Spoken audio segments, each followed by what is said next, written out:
Upon the permanent foundation of eggs, cutlets, potatoes, preserves, and biscuits, whose appearance on the table she no longer announced to us,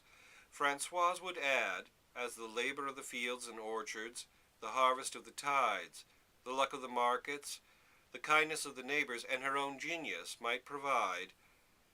and so effectively that our bill of fare, like the quatrefoils that were carved on the porches of cathedrals in the 13th century, reflected to some extent the march of the seasons and the incidents of human life,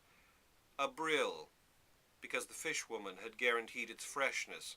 a turkey, because she had seen a beauty in the market, cardoons with marrow squash,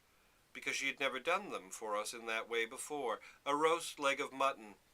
because the fresh air made one hungry, and there would be plenty of time for it to settle down.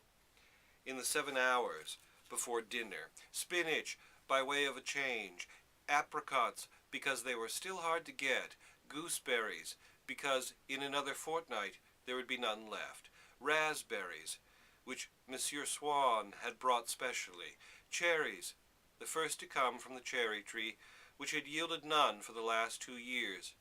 a cream cheese, of which in those days I was extremely fond, an almond cake because she had ordered one that evening before, a fancy loaf because it was our turn to offer the holy bread.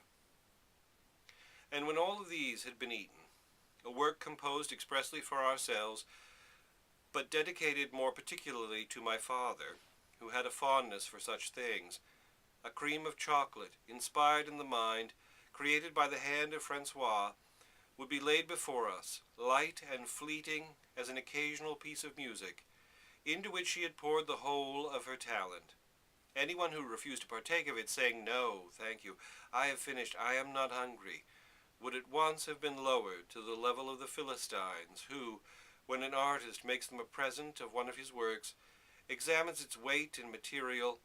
whereas what is of value is the Creator's intention and his signature. To have left even the tiniest morsel in the dish would have shown as much discourtesy as to rise and leave a concert hall while the piece was still being played, and under the composer's very eyes.